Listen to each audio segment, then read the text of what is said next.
Katarina! That's awesome. I see another big one.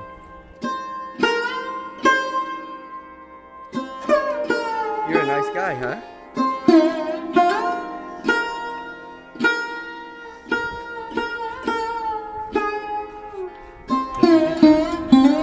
This is it? Oh, we go here.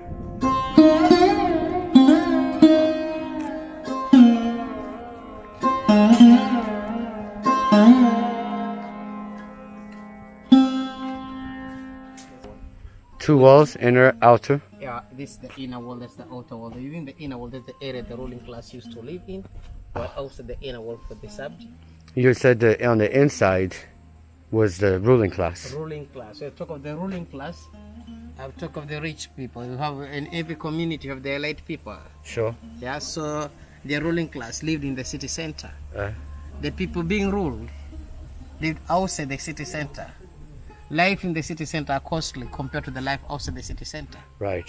So as a result of that, we are not going to walk the entire city, that's 72 acres square. Right. Neither the 45 acres. What you're going to do, you're going to walk only the heart of the city. A number of reasons. Which led to the downfall of the city. But the main reasons, the major ones are three. Lack of water, diseases, and war. I read online, lack of Maji, the Maji shelf produced. So I'm going to outline how did the war, diseases, and the Maji contribute to the downfall of the city. Okay. So they say not to feed the monkey inside. They might be dangerous. Not all the monkeys are friendly, by the way. Yeah. Yeah, so you need to be careful. Out of 45 minutes, I'm going to spend 10 minutes out of it to summarize the long story short, so that as you start walking, we spend less time. So. Because you'll be taking photos here and there. Yeah. So the whole information, you have it in your head, and it will be just taking photos of the area. So. How do you find it? Yeah, very good. I like it. You like it? Yeah, it's very good. By the way, yeah.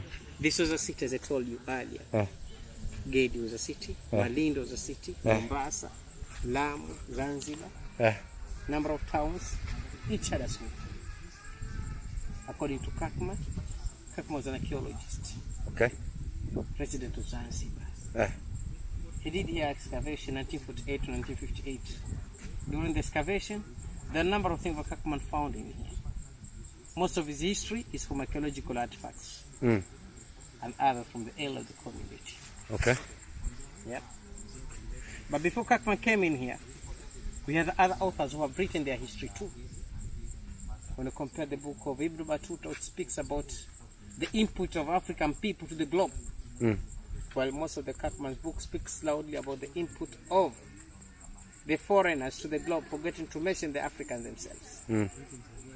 As a result of that, when you read the book of Kakman, you may end up thinking that maybe Africa didn't exist because it speaks about the Arabs and also maybe the Portuguese. And the Africa, which is the main components, are not mentioned. As a result of that, you may think maybe Africa didn't exist. Yeah. Yeah. So for this case, I'm going to read the book of Ibn Battuta. Also part of Kakman's book and other thing. I'll put all these things in one bucket. It will be up to you to filter which one you want to take and which one will leave it. So. Ibn Battuta said we only had two sultans. One was in Mombasa, another was in Zanzibar. The rest of the time they didn't have sultans. But they had Liwali. Liwali is the same as Senga governor. GEDE had a Liwali, Malindi had a Liwali, Lamu too had a Liwali. Yeah? So. Liwali, the same as Senga governor. Liwali. Liwali. Liwali. So. Okay. And to say some of these governors are really powerful. E.g. the governor of Malindi was among the powerful governors. What made him so powerful? Malindi was a central place because of the wealth that made the governor of Malindi to be that powerful. How did he accumulate his wealth? How did Malindi become so wealthy, so rich?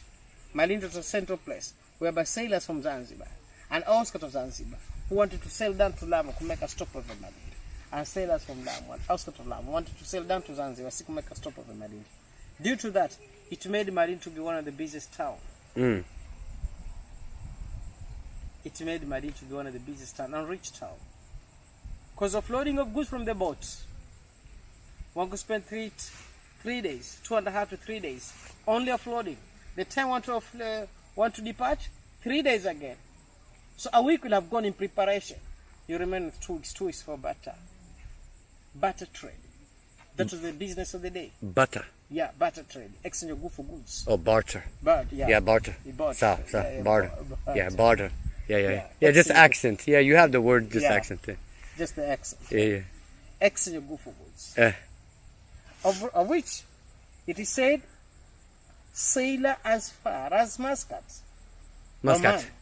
Yes. Sailors as far as Muscat. Muscat, it is in Oman. Sailed all the way from Oman down to Malindi, not to do business, but they came to Malindi specifically asking for donation of food. And were given donation of food.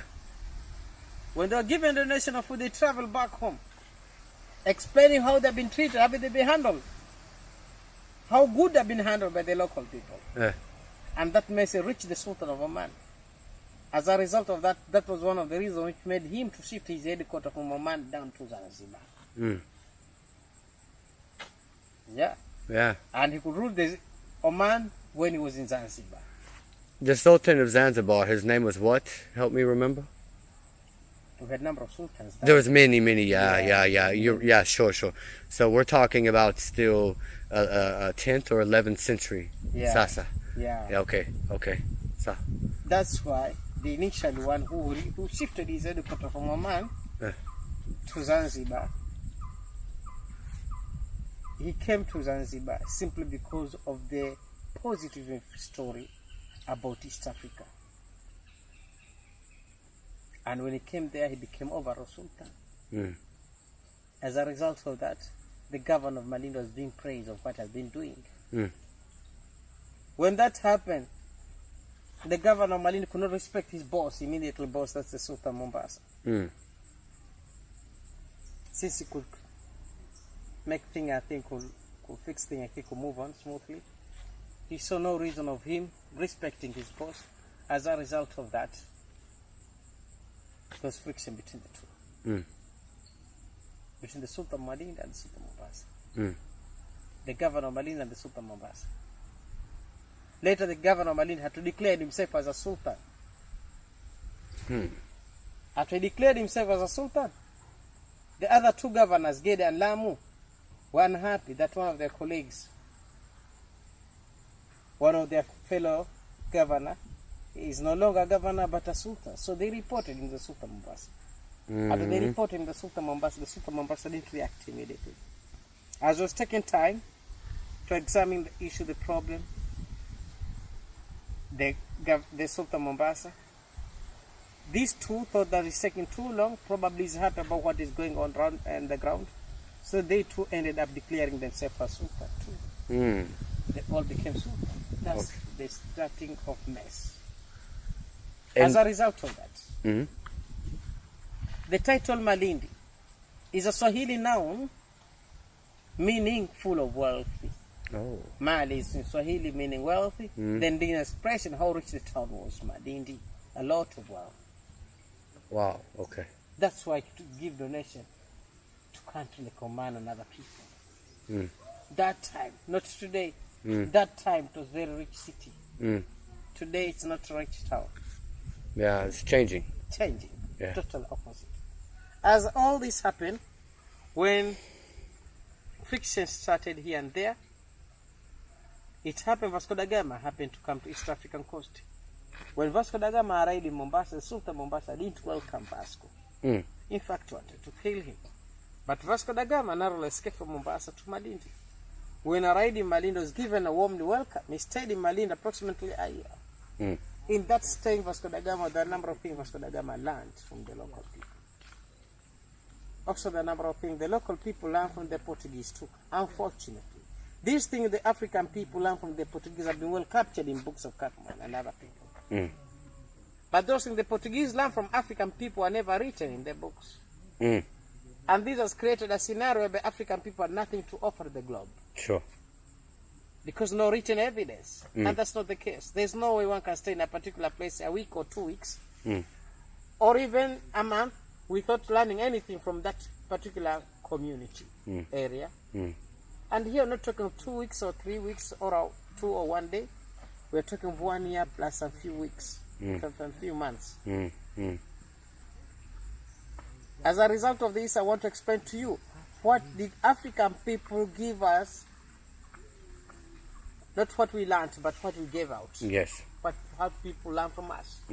For example, as Vasco da Gama came in here, he found the local people having houses, and these houses were of mud. Mud houses thatched with makuti. Makuti, these are leave the palm trees. These are common houses back then, of which you had other houses made of coral stones and mud too. Whoever had such house, you salute him. That person must be very rich. The coral house. Whoever had a coral house was a rich man. Was a very, very rich man. Yeah. Back then, whoever had such house, you may think that was the most modern house. You may think there'll be no any other beauty house than that. So those are the standard, most beautiful houses of the day. Such houses had toilets in them, sitting room and bedroom. Only to find that when Vasco da Gama came in, the local handled the Portuguese the same way they've been handling the Asians. Only to find that the Portuguese had no idea about the toilets. So they learned about the toilet for the first time in Malindi. The Portuguese. The Portuguese. So this is around the year 15th century. So whenever you said the problems started to come where people were becoming sultan, they were naming themselves sultan. Yeah, they declared themselves as a sultan. Which year is this? We are talking back then around 14. Yeah. Jumbalam Twana. Yeah. Jumbalam Twana. Jumbalam Twana is it's another. 1350. Around 1350, I think. Jumba. Yeah, Jumba is quite young compared to GEDE.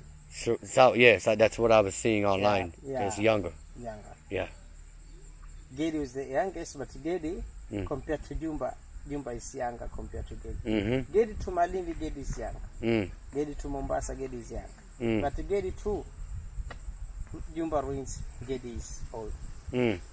So, wow.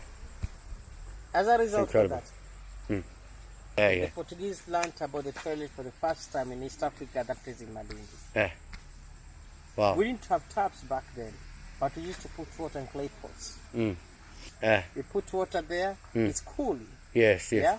So we had those water in the clay pots in the sitting room, clay pots in sitting room, and the toilets we had also some clay pots. So for the Portuguese had to be oriented, although this how to go about the toilet and the hygiene too. Not only that, but also eating habit. The local wash their hands before eating and after eating. Yeah? Not only that, but the Portuguese introduced, just give and take both sides. They introduced the table. The table, the Portuguese, they call it mesa. Mesa. That's why the Swahili people call table mesa too. But not only that, the local, they could take bath daily. So they were told if you go to Rome, do what the Romans do. So for the Portuguese had no option but to do what the local people were doing. So they had to learn to take bath daily from the local. All these things made the Portuguese finally were impressed with the culture of the people. Such that the time has come where Vasco da Gama wanted to proceed with the journey down to India in a town called Goa. Half of the troops said, no, we're not traveling back home, simply because what we've seen in here is something unique. We don't want to travel back home. Yeah. It's more home than our really home. The people are so kind, so generous and whatever. We find it difficult to travel, to leave this area. Same today. Yeah? Same today. Same today? Yes, for many of us. We come, it's too good. Yeah. And we don't like the idea of going home sometimes. Really? We might go because we must. Huh? Ni kweli. It's very good. Yeah. This thing, that time was much square, more than this today. If you find it today, those days was much more than that. Surely. Because that time, it was also the people, the area was also rich. Yeah. live today whereby it's full of poverty. These people also are rich, yeah, in terms of food and everything. Right. Yeah. So the Portuguese, they find it very difficult to travel back home, so they are boycotting the job. They are boycotting the travel. And we'll see in about the number of expertise. Some are fishermen, some are cleaner, some are cooks, some are captains. What happens if half of the troop are saying no, we don't want to travel back home? The journey will be difficult. These were not the only reason which made they say no, but also they found African beautiful ladies too. Of course. Yeah? Yeah. They were only men who traveled those days. So men are very weak in front of women. So they've traveled they're in a boat for about 2-3 months in a boat, only to find out they've taken long in a boat without even seeing a woman, a single woman. They've done in a place whereby not only seeing 2 or 3, they've seen its city. Yeah? Yeah. So they were crazy. They heavily intermarried with the locals. As a result of that, the locals of the day, the ladies of the day, had to hook these guys out of Malindi city to other towns. That's why Vasco da Gama was totally confused. He could not see, wanted to travel back home, but it was difficult for him. That's why later could be given extra captain who could navigate him right away from Malindi to Goa. Goa, it is in India. Then from Goa back to Portugal. When he was back in Portugal, the government of Portuguese had to send an army, and the commander of that army was called Inuna da Una, all the way from Portugal to Mombasa. When I arrived in Mombasa, Sultan Malindi, after getting that information, that Nuna da Una is in Mombasa, decided to send his people to collaborate with Nuna da Una to fight against the people of Mombasa. And indeed, after that fight, they conquered that war and built Mombasa for Jesus. By the time Mombasa for Jesus was being built, already GEDE was existing for about 1.5 or 2 centuries back. That is to say, GEDE monument is much old compared to Mombasa for Jesus in particular. After they conquered Mombasa town, the people of Mombasa were less comfortable. They wanted to take back their territory, but they could not fight the Portuguese out because the Portuguese are strong cannons. That's why they had to seek reinforcement from Zanzibar to fight back the Portuguese. After they took back the territory, they decided to revenge the people of Malindi. After that revenge, on the way back, they found this city. These people are caught off guard. And now that was the first road to the city. The second war came as a result between the Swahili people against the Oromo people. The Oromo, these are nomads. They keep moving from place to place looking for green pastures. On arriving to this place, they found the city very rich and they decided to attack the town. When they attacked the town, the Swahili people could not resist that long because they've been weakened by the previous war. So the Oromo found it easy and took over the leadership of the city and went further and changed the name of the town. The actual name for this town was called Kilimani. Say again? The name of this town was called Kilimani. Kilimani. Yeah. It's a typical Swahili name. Meaning a place is hilly. Kilima. In Nairobi, have a place called the Kilimani too. Yeah. So Kilimani is a Swahili noun, meaning a place is hilly. They changed it from Kilimani, the Oromo people, to GEDE, whereby GEDE means precious. Why precious? Wow. According to the Oromo people, wherever they see water, green pastures, to them it's precious. When they say precious in their mother tongue, they say GEDE. That's how the name GEDE came to existence. Another meaning of the word GEDE can be the name of the Gela ruler. After he took over the leadership of the city, he called the city after his name. So GEDE has got 2 meanings. A name of a person at the same time means precious. Wow. Yeah. Apart from the 2 wars, there's a problem of water. That time from here to the beach, it was about walking distance. Ocean receded. As the ocean receded, water table was going down and down there. Eventually, all the water changed the taste from sweet to brackish or saltish. Outbreak of diseases started. We never had doctors, no nurses. We used to rely on shamans, herbalists. These were highly respected, as we do respect doctors today. So the shamans could control a number of diseases, but those diseases could not be controlled at all. And that disease was called the plague. Plague was a deadly disease which paralyzed most of the cities in Europe.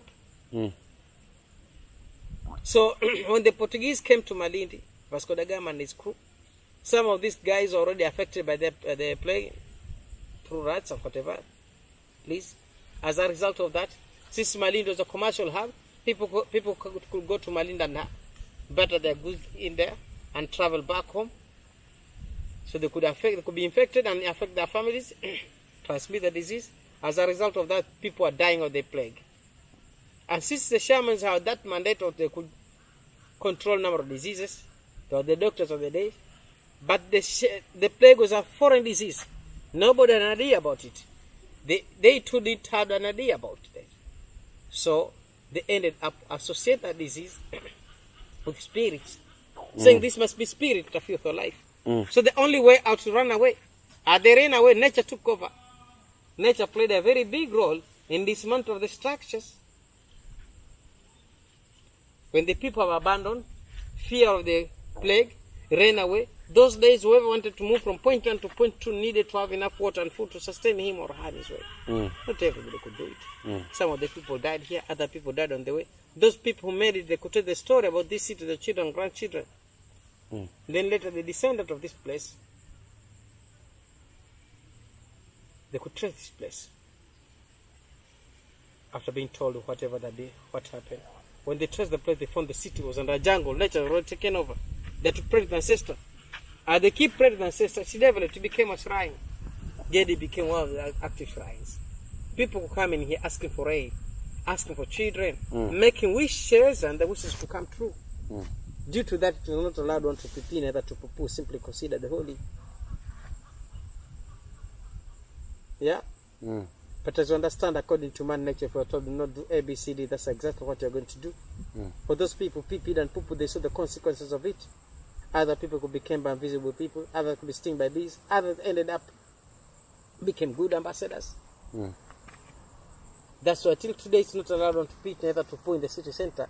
Simply considered the holy place. Yep. Despite the fact the shrines are no longer active as it used to be. Yeah, but the spirits are still here. Exactly. But the spirit never goes away. Exactly. Yeah. Any questions so far before you No, I love it. It's very good. Come with me. Very, very good. You know, in the West, we hear about Africa only for West African slavery. Yeah. That's the only thing we hear. We never hear about any history of trades happening in East Africa.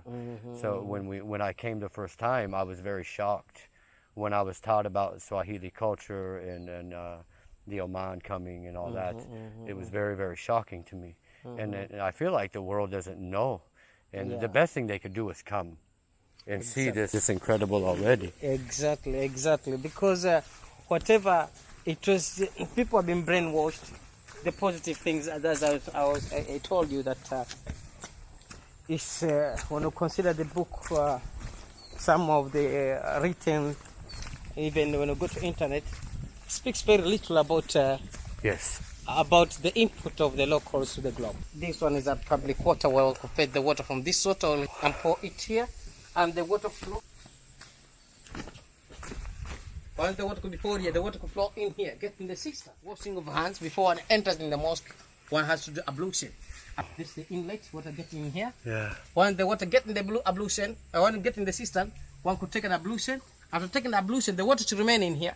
There's an outlet here by the water, passes through sand and rocky, come down here, and the water could be filtered. As the water passes through sand and rocky, the nature will get filtered.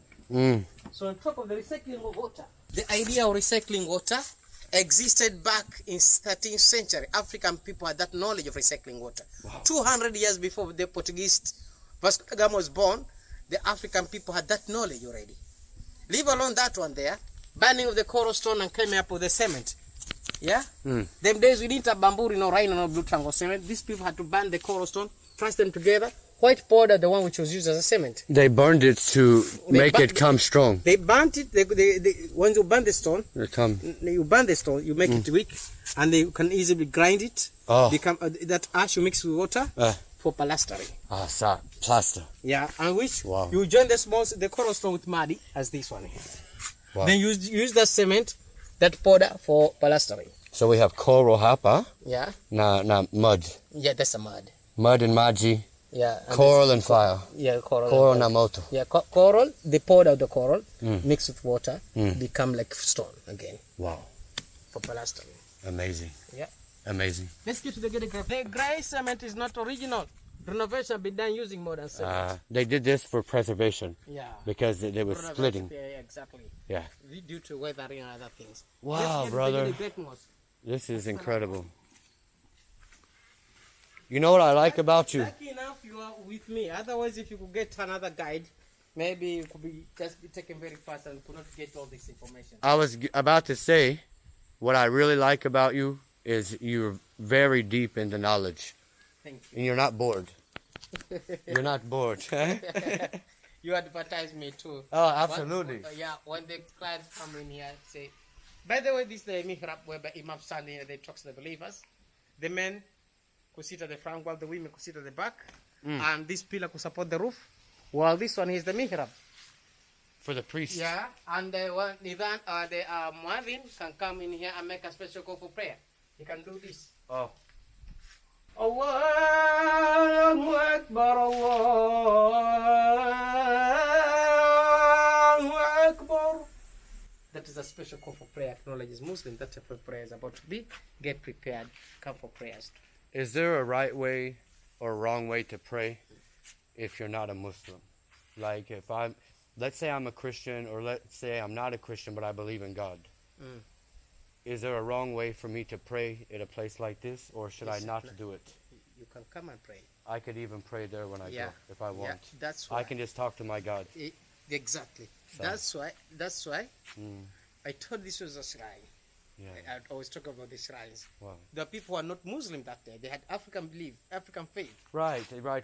And I was trying to figure that out last night. That this was which African faith they could come in here. Yeah.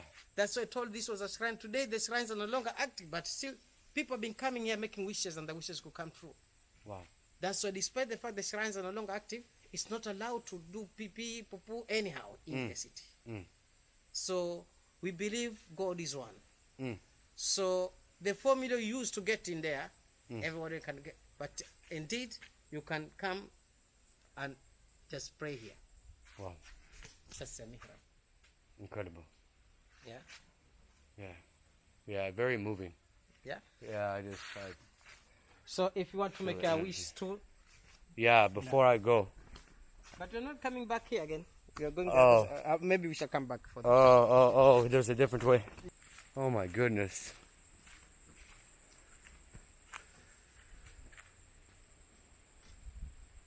Wow. This one you may call it a street. This one. Those days this one, today we call it a street, but those days this was not a street. It was like a super highway. Yes. Those days it was like a super highway. Donkey. Yeah, donkeys and maybe number of, and that one there, a private waterway. The water from there was cool and clean. All the families living in the city center had private water wells, whereas the poor family could share public water wells. All these structures initially had roofs. These are houses of the people with roofs, the roofs of makuti leaves, of which after the city was abandoned, nature took over. Nature played a very big role in dismantling the structures. Today, none of these structures have a roof, with an exception of the bathtub, that one there. And the roof was made of? This one here, made of coral stone. Just like the great mosque was made of coral stone. But the rest of the houses, they are roofs of makuti. Makuti, the palm leaf. The palm leaves. Yeah. So this for pipi and pupu, number one, and number two, you ride in a long rope. So this is the only place within the city center that you can relieve. Number of toilets. Each house had a toilet. Oh, okay. That tells us how hygienic these people were. Wow. Okay. This is not a communal, it's private one. Wow. We are talking of the toilet back then, those centuries. Yes.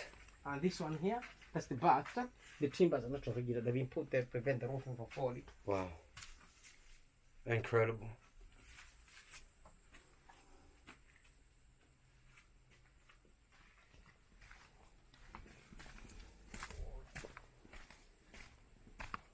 House of the Cistern. House of the Cistern. Kakman.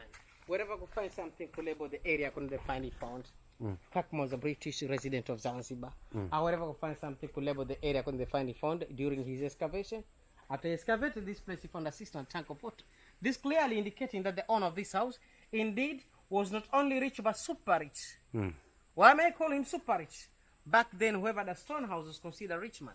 But this guy not only having a stone house, with a bathtub, with a private water well, as if all those things are nothing, he even had a swimming pool. There's a step down there, one could come down here. This is the pool. Yeah, this is the pool. Wow. That tells us how rich this guy was. A swimming pool. And I see people used to mark the tree? The trees they grew after the seat was abandoned. Yeah. Oh. After the seat was abandoned, nature took over. So the trees never existed back then. And some people were they're drawing. Yeah, so it's not encouraged. Wow. To find some other people doing it. Yeah, not encouraged. Yeah. With a bamboo stick a meter high, with a big balloon with the skin of an animal. The one who come down and pump in air. As one pumping air, the air get down there, passes through the bamboo stick to the balloon. Once the balloon exerts much pressure, the balloon releases the air through the tiny poles. For the people sitting around here waiting for the sultan, they could easily get fresh air from the balloon. This thing were acting as AC. These are the most modern items used those days as air conditioning. AC. They pumped it with, you said, a balloon. Balloon Made of skin of an animal. Made of the skin of an animal. Yeah. Wow, my friend. So reception, they only let important people, loved ones, exactly. wives, family, children come to the palace. Not everybody could come in. Just some special people. Just like today, the people can see the president or our governors. Not anybody can just go walk in there. And if we go to the State House, Sasa, yeah. the Kuna AC. Yeah. So the IC, the idea of IC, it's not new. Yeah. Yeah. This was used as a parliament. The Sultan could sit there. The Sultan could sit there. Advisor the Sultan could sit here. Other VP could sit down here. GEDE was International Trading Center. Items from different corners of the world are brought in here for trading. Exchange of goods for goods. Barter trade. Wow. Yeah, Sultan there, advisors here, other VP down here. This was for the men, while the other section for the women. That side. That's for the women. When you look the other side there, there's Madi. The cornerstone have been joined with Madi. I told you these people use Madi to join the cornerstone together. Then they collect the cornerstone, burn them, crush them together. White border, the one which was used as a cement. The entire seat was like this, whitish in nature. Wow. For plastering. So the whole, this is the only wall where it had never been tampered with modern cement. Still original. Yeah, see? The whole seat was like this. Wow. Take care. Please. And this one here, it's a VIP toilet. A toilet that had mirrors inside. The mirrors were there inside. Inside there. Wow. So all these tells are about the civilization of African people, the Swahili people. And down here, this chamber, the advisor the Sultan could come in here and advise the Sultan. That's for the men. They have a section for the women.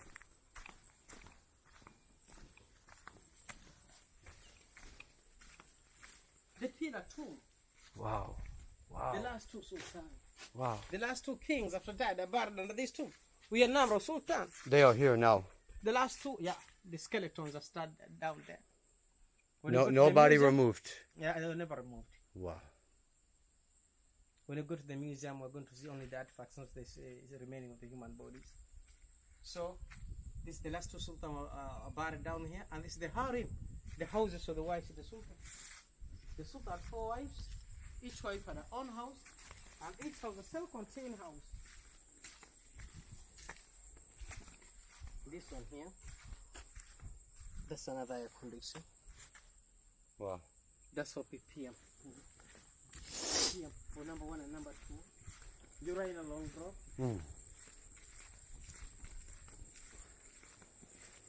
Let me ask. Yep. The Swahili people, correct me if I'm wrong, please. They are Bantu mixed with Arab people. Yes. So. You're right. So. But by the way, Swahili, it's Arabic one. Yes. Meaning people of the coast. Okay. Yeah? Yeah. The Swahili, it's Arabic word. The Arab, they found when they came down here, they found people living in here. So they could call the local people as Ahal Sawahil, people of the coast. Say again slowly.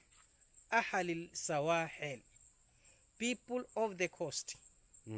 So in the people of the coast, who are the people living at coast at that time? These are the Bantus. Bantu, Yeah. So the Arab, when they came in here, and the Persian, Arab, they intermarried these people. Yeah, they love the lady. It's a story of man. Yeah. It's a story of man. Yeah. We build civilizations and we Exactly. destroy them, all for the lady sometimes. So due to that, a nation came. We're talking the Swahili civilization, we're talking the African civilization. These are typical African people. Yeah? Yeah. And they are Bantus, and that's Swahili. You find, though there's some Arabic word, but bigger percent, over 70% of its word are African Bantu. Right. Yeah, 60-70% somewhere in there. Yeah. Small. Yeah. And we have about 25% Arabic words, because the Swahili, most of the words are from Arabic. About 25%, and we're talking of 60-something Bantu. So the rest can be borrowed from the rest, but we add 60 plus 25, you get about 85. Yeah, if 65 get 85, then the remaining percentage you add with other languages who came to the East Africa back then, and other tribes within Somali tribes, tribes, other Kenyan tribes, Ethiopian tribes. Ethiopian tribe, like that. Wow. Yeah. This is the road, huh? Yeah, of course. That was the road. Item as far as Italy could be found in here. How did this thing go to this place? The Arab, they traded, the Italians brought this thing down here. That's how this thing got to this place. But on the other side, the Chinese cash. The Chinese thought that the Swahili people were that advanced. 14th century. Chinese came here the same century as the Portuguese. No, the Portuguese. Just before. Before the Portuguese, the Chinese were here. Wow.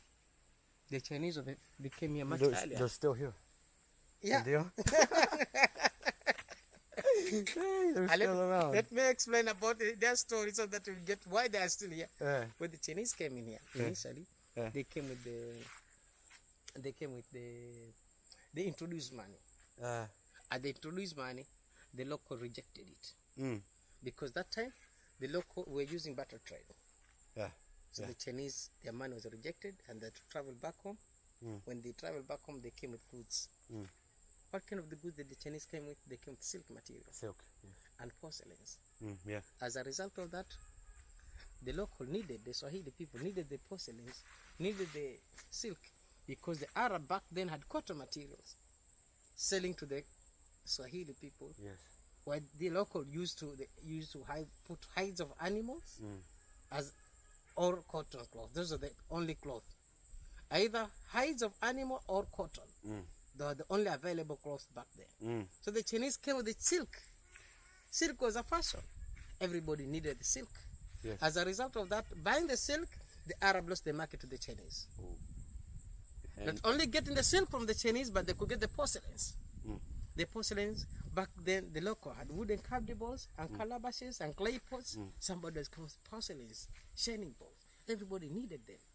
As a result of that, they ended up, the Chinese, the local ended up, the Chinese ended up conquer the market in East Africa. And even today, yeah, they have a big share of the market. Exactly. Yeah. As a result of that, the Chinese, they came with big vessels, and later one of their boats was capsized in one of the islands, in Lamu.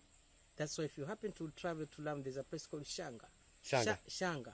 Shanga is not these ones beads, but the Shangas I'm talking about, Shanga is the short form of the word Shanghai. Remember, there's some local with the Chinese features. There was heavily intermarried between the Chinese and the locals. Wow. If you happen to travel to Shanga, you're going to see there's some people with small eyes. Then I will know. Yeah? When you see the Chinese back in Kenya today, season 2. Now when they brought the silk, this is hot. Yeah, it's moto hapa. Hapa ni moto, but despite the fact it was hot, the people, the man nature want to change the silk felt good. Yeah, I want and to. they made the dera. When did the dera become fashion? The dera. The dera recently. Oh, it's new. Very recently, dera. Yeah. Oh, yeah. Well, when you say silk, you know, a dera made of silk. The dera made of silk. Feel very good. Very good. You know, less sweat. It makes a lady when it's put on there, it's almost. Yeah, beautiful. Well, it makes her beautiful. It keeps her fresh. Yeah. It keeps her comfortable. That one there, it's another strong room, a bank. Good. This one is a washing basin. After visiting the loo, we could come down here. Fabulous. That tells us how hygienic these people were. Wow.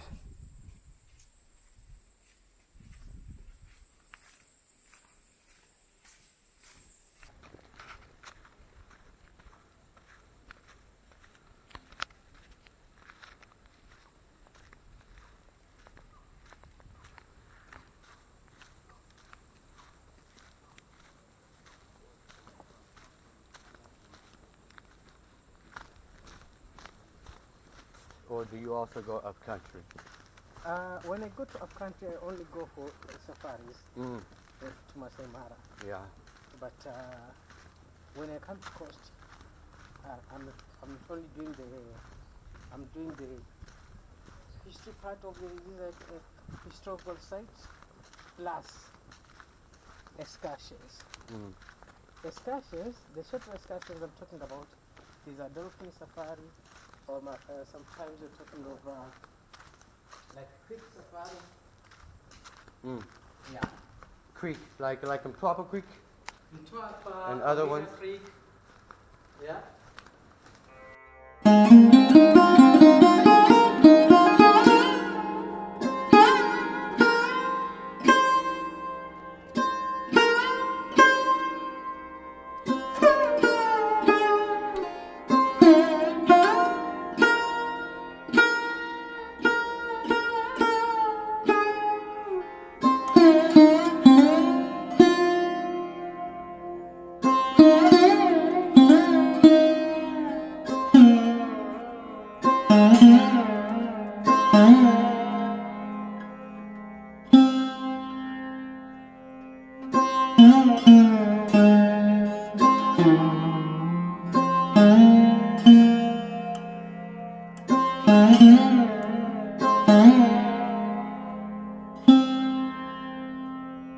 Mm-hmm.